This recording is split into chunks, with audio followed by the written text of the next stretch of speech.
ఏమో ఇప్పుడు మీరు ఈ మార్గంలోకి రాకముందు మనం ఎక్కడికన్నా ఎన్నో క్షేత్రాలు దర్శించుంటాం, ఎన్నో చూసుంటాం, అవన్నీ వేరే.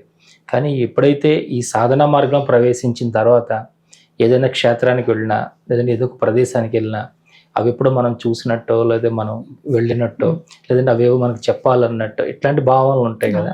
అలా మీకు ఇప్పుడు క్షేత్ర దర్శనాలు ఏమేమి చేశారు, అక్కడ మీకు కలిగినటువంటి అనుభూతులు ఏమైనా? ఒకసారి గురువు గారు మాకు హిమాచల్ ప్రదేశ్లో బనీకేతన్ ఆశ్రమం ఉంది. ఆ బనీకేత ఆశ్రమంలో గురు పౌర్ణమికి గురువు గారు ఆ సార్ అక్కడ ఉంటా అన్నారు. ఇది 94లో జరిగింది. అక్కడ ఉంటా అంటే వెళ్ళాం అందరం. గురూజీకి ఉన్న తెలుగు శిష్యులం అందరం కలిసి వెళ్ళాం. అక్కడికి వెళ్ళిన తర్వాత మేము ఒక 10-15 రోజులు ఆశ్రమంలో ఉండదలుచుకున్నాం. ఉన్నప్పుడు గురువు గారు అడిగాం, ఇక్కడ ఉన్న ప్రదేశాలు చూస్తామంటే గురువు ఆశ్రమం వాళ్ళు ఒక వెహికల్ అరేంజ్ చేసి గురువు గారు కూడా మాతో వచ్చారు. ఇక్కడ ఆనందకరమైన విషయం ఏంటిదంటే గురువు పక్క నుండి తీర్థయాత్ర చేయటం అనేది చాలా చాలా వరం పొంది ఉండాలి. వచ్చారు. వచ్చిన తర్వాత మణికరణ్ అని ఒక ప్రదేశం ఉంటుంది. అక్కడ నది ప్రవహిస్తూ ఉంటుంది. హాట్ వాటర్, నది అంతా పొగలొస్తూ ఉంటాయి కింది నుంచి పైకి. అక్కడ బావుల్లో కూడా వేడి నీళ్ళు ఉంటాయి. ఆ వేడి నీళ్ళు తీసుకొని టీలు కాచుకునే వాళ్ళు, అన్నం వండుకుని అక్కడ కనిపిస్తుంటాయి మనకి. అక్కడ కర్ణుడు తపస్సు చేసిన ప్రదేశం అది. వెళితే అక్కడికి అసలు ఆయన తపస్సు చేసిన ప్రదేశంలో ఇలా 1 నిమిషం చేయబెడితే బొబ్బలెక్కేస్తుంది. అలాంటి ప్రదేశంలో ఆయన సాధన గొప్పవాడండి కర్ణుడు కూడా. మనం ఏదో చాలా మనకు అందడం చాలా రాంగ్గా వెళ్ళింది పురాణం అనేది, కానీ చాలా గొప్పవాడు అనిపించింది. ఇక్కడ తపస్సు చేయటం ఏంటిది అని. అక్కడికి వెళ్ళి ఇక్కడ కర్ణుడు తపస్సు చేశాడు అంటూనే నాకు ఆయన ఆకారం, ఆయన ఎలా ఉంటాడు నాకు తెలియదు, ఆకారం కనిపించటము. ఆ ఊరిలో తిరుగుతూ ఉంటాయి బావుల దగ్గరికి, ఇదంతా కొంచెం షాపింగ్ చేద్దాం, ఊరంతా తిరుగుదాం, అక్కడ నైట్ స్టే అన్నమాట. తిరుగుతూ ఉంటే ఇప్పుడు నేను పుట్టిన ఊర్లో తిరిగితే ఎలాంటి అనుభవం అంటే భయం ఉండదు కదా. ఈ వీధిలోకి వెళ్తే అది ఉంటుంది, ఈ వీధిలో అన్నీ నాకు తెలుస్తాయి. అక్కడ కూడా నాకు అదే ఫీలింగ్ అన్నమాట. అసలు అన్ని ఊర్లో తిరిగినప్పుడు భయంగా అందరితో ఉండేదాన్ని. ఈ మణికరణ్కి వచ్చినప్పుడు ఏంటిది నాకు ఈ అనుభవం ఏంటిది, నాకు అంతా తెలిసినట్లు, నాకు నేనుగా వెళ్ళిపోతాను, ఒక ధైర్యం అని ఆ రోజు రాత్రి గురువు గారు సత్సంగం అయిపోయిన తర్వాత ఆయన ఒక కిటికీ దగ్గర కూర్చొని చూస్తూ ఉంటే వెళ్ళాను నేను. నాకు ఇలా జరిగింది ఇక్కడ అంటే ఆయన చెప్పారు, నువ్వు పోయిన జన్మలో నువ్వు ఇక్కడే జన్మించావు కాబట్టి నీకు ఇక్కడ ఈ ప్రదేశంలో తిరగాడినట్లుగా నీకు అనుభవం కలుగుతుంది. ఇవి మనం తెలుసుకోవాలండి. ఎక్కడికైనా వెళ్ళినప్పుడు ఈ అనుభవాన్ని మనం పట్టుకోవాలి. ఇప్పటికి కూడా నేను ఎక్కడికైనా వెళ్ళినప్పుడు ఆ గురూజీ చెప్పిన మాటలు విని ఏ ఇంటికి వెళ్ళినా ఎవరితో మాట్లాడిన అనుబంధం కానీ, ఓహో వీళ్ళతో ఏదో బాగా గాఢానుబంధం ఉంది అనే ఒక అనుభవం వస్తుంది ఖచ్చితంగా. అలా నాకు తీర్థయాత్రల్లో గొప్ప అనుభవం అంటే గురువు గారితో చేసిన ఆ తీర్థయాత్ర. అక్కడ చాలా మెరాకిల్స్ గురువు గారు. హిమాచల్ ప్రదేశ్ ఎలా ఉంటుందంటే ఉదయాన్నే మనం ప్రయాణం చేయాలి అంటే ఉదయానికి చేస్తామో లేదో తెలియదు. ఎందుకంటే రాత్రి వర్షం పడితే కొండ చర్యలు విరిగి పడతాయి, రోడ్డు మీదకి వెళ్ళలేము. అయితే గురువు గారు మనం పొద్దున్నే బయలుదేరదాము అని చెప్పానని ఆ వెహికల్ అతను వచ్చి చెప్తే లేదు రేపు ప్రయాణం సాగదు, రేపు సాయంత్రం బయలుదేరదామన్నారు. తెల్లవారు లేసి చూస్తే అక్కడ కొండ చర్యలు విరిగి పడి ఉన్నాయి అర్ధరాత్రి. అంటే గురువుగా ఒక సద్గురు అనేవాడు తన శిష్యులని రక్షిస్తూ అంత కాపాడుకుంటూ, గుడ్డుని కోడి ఎలా కాపాడుకుంటుందో పొదగటానికి ఒక పక్షి గాని అలా కాపాడుకుంటాడు గురువు. మనము గురువు మీద నమ్మకం పెట్టడంలో ఉంటుంది అన్నమాట. అలా ఎక్కడికి పోయినా ఏ అనుభవం వచ్చినా గురువు గారితో పంచుకోవటం. ఇప్పుడు ఎలా పంచుకుంటున్నారన్న సందేహం మీకు రావచ్చు. ఇప్పటికీ నేను గురువు గారి యొక్క ఫోటో దగ్గర కూర్చొని నా అనుభవాన్ని చెప్పి నేను మెడిటేషన్ అంటే నాకు ఒక టెక్నిక్ చెప్పారు. నీకు ఒక బాధ కలిగినా, నీకు ఒక సందేహం తీరాలన్నా నువ్వు అనుకుని నాకు ఇది చెయ్యాలి అని మెడిటేషన్ చేయి. మెడిటేషన్ చేశాక గాఢంగా నిద్ర పడుతుంది నీకు, నిద్రపో, నేను దానిలో చూపించారండి. ఒకసారి చాలా పెద్ద కష్టం వచ్చింది. గురూజీ ఫోటో దగ్గర కూర్చున్న లేరు, శరీరం వదిలేసారు. ఏడ్చా. మామూలుగా ఏడవను నేను ఏడ్చా అంటే నేను ఏడ్చింది ఎవరో చూసిండరు, అంటే అంత ఎవరు కనిపించకుండా ఏడుస్తా. ఏడ్చిన తర్వాత బాగా మెడిటేషన్ చేసి బాగా నిద్ర వస్తుంది. గురువు చెప్పారు నిద్ర వస్తుంది నీకు అని. నిద్రపోయా. అసలు సమయం 11-12 గంటలకు ఉదయం నిద్రపోవటం అనేది నిద్రపోయా. గాఢంగా నిద్ర పట్టింది. అప్పుడు నాకు గురువు గారు కింద భూమి మీదంతా ప్రళయము, అగ్ని, ఆ కొండలు కాలిపోతున్నాయి, లావా పొంగుతోంది. గురూజీ మాత్రం ఒక చాప లాంటి దాని మీద ఆయన నన్ను రక్షించి పైకి తీసుకొని వెళ్ళటం ఒక అనుభవం కలిగింది. ఇప్పటికీ కూడా ఏ కష్టం వచ్చినా ఆయన నన్ను రక్షిస్తాను ఆ రోజు చెప్పారు కదా, అదే పని చేస్తారు. ఇలా మనము గురువుకు దగ్గర అవ్వాలి. గురువు ఎదురుగా ఉంటేనే మనకు జరుగుతాయి అనేది కాదు, ఆంతరంగిక గురువులు ఉండాలి. అంతరంగంగా ఆయన ఫోటో చూస్తేనే మనకు సమాచారం వచ్చే స్థాయికి మనం ఎదగాలి. అలా చాలా చోట్లకు వెళ్ళినప్పుడు అలాంటి అనుభవం. పోయిన సంవత్సరం అమర్నాథ్ యాత్రకు వెళ్ళినప్పుడు చాలా గొప్ప అనుభవం అండి. అక్కడ అసలు అందరూ కొండలు ఇవి అవి డోలీలు, ఎవరు వస్తున్నారు వెళ్తున్నారు అని చూస్తే నా కళ్ళంబడి నీళ్లు కారుతూ, ఇన్ని రోజులకు నన్ను అనుగ్రహించావని నేను జపమాల పట్టుకొని జపం చేస్తూనే ఆ పక్కన నదిని చూసుకుంటూ, ఆ పర్వతాలని ఎవరు తయారు చేశారు, ఇవి అవి భగవంతుడు ఇచ్చినవి ఈ పర్వతాలు, ఆ పర్వతాలు ఎంత పుణ్యం చేసుకొని ఉండాలి, భగవంతుని అక్కడ చూశాయి, అక్కడ ఉన్న ఆ శక్తిని ఆపాదిస్తూ. అంటే అందరూ అంటారు ఏంది కొండలు చూసుకుంటూ నువ్వు ఇలా అనుకుంటావా అని. మరి అంతే కదా, అక్కడ ఉన్న వృక్షాలకేంటిది. అక్కడికి వెళితే అంటే ఒకప్పుడు అమర్నాథ్ అంటే అమర్నాథుడు పెద్దగా ఉండేవాడు, ఇప్పుడు వేడి ఎక్కువైపోయి కరిగిపోతున్నాడు. మేము వెళ్ళే వరకు బాగా ఇంత శివలింగం రూపంలోనే ఉన్నాడు ఆయన. నాకు శివలింగంలా కనిపిస్తుంది, అందరికేమో ఇంత ఐస్ ముద్దలా కనిపిస్తుంది, నాకు అది తెలియలే. అక్కడికి వెళితే పార్వతీదేవికి అమరత్వం గురించి చెప్పిన సీన్ నాకు అక్కడ కనిపిస్తుంది. అందరినీ లాగేస్తున్నారు కానీ నన్ను లాగలేదు అక్కడ.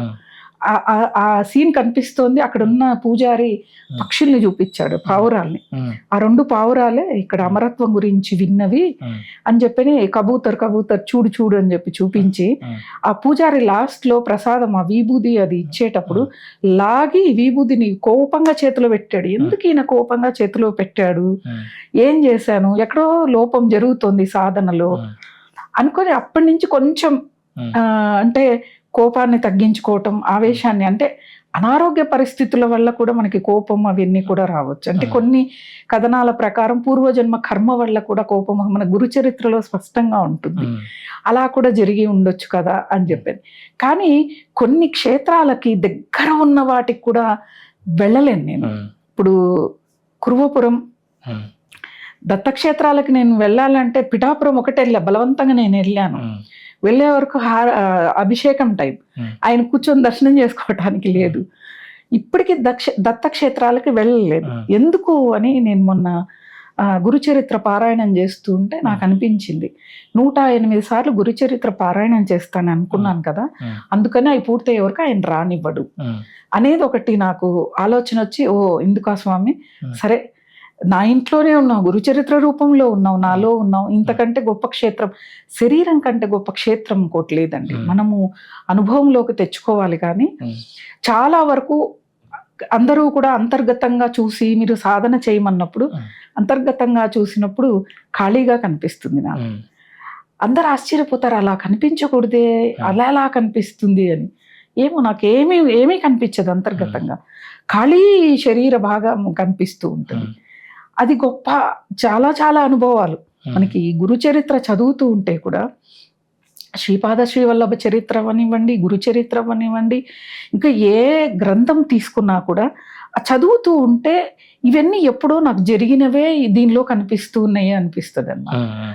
ఓహో, అంటే ఏదో గొప్ప సాధకురాలనే, ఏదో కర్మ వల్ల మళ్ళా వచ్చి సంసారం అనే ఈ దుర్భరమైన పరిస్థితుల్లో పడ్డాను, కానీ ఇప్పుడు ఇంకా వదులుకోకూడదు, ఈ జన్మకి వదులుకోకూడదు. నేను ఇంకా ఇంకా ఇంకా ఇంకా కర్మని చేస్తూ మళ్ళా మరు జన్మ కూడా ఈ భార్య పిల్లలు బంధము ఇవన్నీ కూడా ఇంకా వద్దు, చాలు. అంటే ఎవరి వల్ల ఏమి ఇబ్బంది ఏం లేదు, కాకపోతే ఇంకా చాలు ఈ బంధం కోసం అనేది ప్రాకులాడడం, భగవంతుడి కోసం ప్రాకులాడాలి.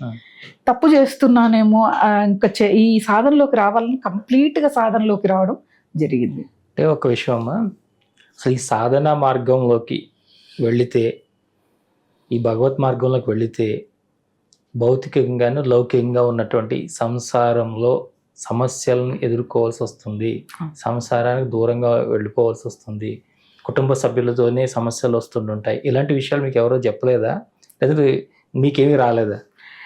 సమస్యలు చాలా వస్తాయండి, పరీక్షలు ఎదురవుతాయి ఎక్కువగా, సహనానికి పరీక్ష జరుగుతూ ఉంటది, ఓర్పుకి పరీక్ష జరుగుతూ ఉంటది. అప్పుడు గురువు గారు గుర్తొస్తారు. నీకేం కాదు, నేనున్నా, నువ్వు మౌనంగా ఉండు. కర్మ ప్రక్షాళన జరుగుతుంది అన్నప్పుడు ఎవరు చేయరండి, అన్నీ తెలిసి కూడా నా కర్మ వెళ్ళిపోతుంది అనుకుంటాను. ప్రతి సిచ్యువేషన్ని యాక్సెప్ట్ చేసే గుణం ఉంటే సాధనలో ముందు ఖచ్చితంగా వెళ్తామండి. ఇప్పుడు చుట్టాలు బంధువులు ఉంటారు, అసలు ఈ అమ్మాయి ఫోనే చేయదు, అసలు ఏమీ చెప్పదు, ఏం మాట్లాడదని ఫోన్ చేసి మరీ తిడతారండి. ఫోన్ చేసి తిడతారు. ఓహో, నవ్వుతాను కాసేపు, నవ్వి పర్వాలేదు ఇప్పుడు మీరు చేశారు కదా, గుర్తు లేకుండా ఎవరైతే ఉండరు. కాకపోతే ఇప్పుడు ఒక కుటుంబంలో ఒక పర్సన్తో మాట్లాడితే వాళ్ళు అలా, వీళ్ళు ఇలా, వీళ్ళు ఇచ్చేసారు, వచ్చేసారు, ఈ చెవు ద్వారా లోపలికి వెళ్ళిన దాన్ని కడుక్కోవడానికి నాకు మళ్ళీ టైం పడుతుంది. కాబట్టి అన్నిటికీ దూరంగా ఉంటాను. పిల్లలు ఫోన్ చేస్తే ఒక నిమిషం ఎక్కువ మాట్లాడను. అందరూ ఆశ్చర్యపోతారు, పిల్లలు మీరు గంటలు గంటలు మాట్లాడతారు, ఏం మాట్లాడతారు పిల్లలతో, ఏమైనా పురాణం చెప్పారా అని అడుగుతా. పురాణం చెప్పరు. ఏం తిన్నావు, ఏం వండుకున్నావు, ఎక్కడికి వెళ్ళావు, ఇవే మాట్లాడతారు. నేనేం అడుగుతానంటే, ఈరోజు ఇది కదా, మీకు దగ్గరలో ఆలయం ఉంటే వెళ్ళి దర్శనం చేసుకురండి, భగవన్నామం చెయ్యండి. ఎందుకంటే ఇప్పుడు ఉంది బిజీ లైఫ్, వాళ్ళు సాఫ్ట్వేర్లు కాబట్టి సాధన చేయమంటే కుదరదు వాళ్ళకి. ఇది చెప్తాను. తిన్నారా అని అడుగుతాను, జాగ్రత్తగా ఉండండి అని చెప్తా. ఎందుకంటే ఎటువంటి సిచ్యువేషన్ వస్తుందో తెలియదు కాబట్టి జాగ్రత్తగా ఉండమని. చాలా వస్తాయండి. ఇప్పుడు నేను సాయంత్రం వరకు సత్సంగం క్లాస్లో కూర్చుంటే మా వారికి ఏమో కూర్చొని ఆ హోమ్ థియేటర్ ముందు కూర్చొని సినిమా చూడాలి. అప్పుడు ఏం చేస్తా అంటే బ్యాలెన్స్ చేసుకుంటా అండి. 2 రోజులు సినిమాకి ఆయనకి టైం ఇచ్చి, ఆదివారం సత్సంగం ఉండదు, ఆ రోజు మధ్యలో ఒక 2 రోజులు ఆయనకి టైం ఇచ్చి మిగతాది సత్సంగం. ఎందుకంటే సంసారంలో ఉండి సన్యాసించమన్నారు అంటే సంసారానికి బాధ్యత కదండి. బాధ్యతను మర్చిపోతే నేను మళ్ళా బాధ్యత కోసం, ఆ బంధం కోసం జన్మ మళ్ళా కుటుంబంలో పడాలి, సంసారంలో పడాలి. వీటన్నిటి నుంచి తప్పించుకోవాలంటే వాళ్ళనే సాటిస్ఫై చేయాలి. చాలా ఎదుర్కోవాలండి. ఎదుర్కొండేదే ఆధ్యాత్మికంలో ఉన్నప్పుడే ఎక్కువ ఎదుర్కోవాల్సి వస్తుంది. నేను అందరిలాగా మాట్లాడుతూ, అందరిలాగా తిరుగుతూ, అందరిలాగా షాపింగ్లు చేస్తూ ఉంటే నాకు ఆధ్యాత్మికత ఎక్కడ వస్తుంది? ఇప్పుడు ఏదైనా ఒక బంధం, ఎవరైనా నాతో మాట్లాడరు, కొంచెం దూరంగా ఉన్నారంటే వాళ్ళ మీద నేను ఎక్కువగా ప్రేమను పెంచుకుంటే గురువు గారు పక్కకు తీసుకొచ్చారేమన్న ఒక్కటే ఫీల్ అవుతాను. ఏం ఏడవటము, లేకపోతే ఇంకేదో గీ పెట్టడము, నువ్వెందుకు మాట్లాడలే అనడము, ఇవి చెయ్యను నేను. నేను వాళ్ళ మీద ఎక్కువ వ్యామోహం పెంచుకున్నట్టున్నా, దాని నుంచి పక్కకు తీసుకొస్తున్నా. ఇప్పుడు మనం ఎంతమంది అండి మన దగ్గర మన ఆస్తి పోతే, మన బంగారు పోతే, లేకపోతే మనం ఏం చేస్తున్నా ధైర్యంగా ఉంటారంటే వ్యామోహం నుంచి భగవంతుడు పక్కకు తీసుకురావడానికి ఇవన్నీ క్రియేట్ చేసి ఉండొచ్చు కదా. ఈ ఆలోచన వచ్చింది అంటే అయిపోయింది, ఇంకా మనకి ముక్తే ఇంకా వచ్చేస్తుంది, వేరే ఏమీ కాదు. ఇవి ఇప్పుడు చీరలు కొనదు చాలా మంది అంటారు కుటుంబంలో వాళ్ళు, నీకున్నంత మాకుంటే మేము ఇంత బంగారు కొనేవాళ్ళం ఇంత అని. అంటే నేనన్నా ఎన్ని వేసుకుంటాము, ఎంత వేసుకుంటాము, నా గౌరవాన్ని కాపాడడం కోసం వేసుకుంటా. ఇప్పుడు నగలకి, చీరలకి, మనం వెళ్ళే కార్లకి విలువ ఇస్తున్నారు ఎక్కడికి వెళ్ళినా, మనిషిగా విలువనివ్వట్లేదు. కాబట్టి సమాజం ఎలా వెళ్తుందో నేను అలా కూడా నడుస్తాను. ఓహో, వాళ్ళకి నేను ఒక మంచి కారులో వెళ్ళాలి, నేను నగలేసుకోవాలి, ఓ మంచి చీరలు కొనాలి, కట్టాలి, కడతా, తీసుకుపోయి కబోర్డ్లో పెడతా. కొన్ని రోజులు నా కబోర్డ్లో ఉండవు, ఎవరు వస్తే వాళ్ళకి నేను ఏది కూడా ఉంచుకోండి దానం చేసేస్తూనే ఉంటాను. అందరూ అంటారు, అదేంటి ఎన్ని రోజులు కట్టలేదు, అంత విలువైనవి. ఏది విలువైంది? విలువైంది అని మీరు అనుకుంటున్నారు, నా దృష్టిలో అది విలువ కానిది, విలువ లేనిది అది. ఇప్పుడు మా అత్తగారు, మా అమ్మగారు, వీళ్ళందరూ, మామగారు అందరు చనిపోయారు. నాది అనుకున్న ఇల్లు ఇక్కడే ఉంది, నా బంగారు అనుకున్నారు ఇక్కడే ఉంది, నా చీరలు అనుకున్నారు ఇక్కడే ఉంది. కనీసం బంగారు ఎవరికి చూపించరు, వాళ్ళే పెట్టుకుంటారు, ఇంకెవరికి ఎవరు, ఇక్కడే వదిలేసి వెళ్ళిపోయారు. మరి దానిల కోసం ఎందుకు తాపత్రయపడాలి? నేనేది ప్రతి ఒక్కళ్ళు కూడా చేసేది వాచ్మెన్ అంతే. ఆస్తులన్నీ సంపాదించి కాపాడడంలోనే జీవితం సరిపోద్ది. పిల్లలకి ఇచ్చేసి ప్రశాంతంగా మనము భగవంతుని నామ స్మరణ చేసుకుంటే, నిజం చెప్తున్నా, నా దగ్గర ఉన్నది పోయిన రోజు నేను తేలికయ్యా అండి. నిజంగా నాకు అనుభవం ఏంటో నాకు తెలీదు.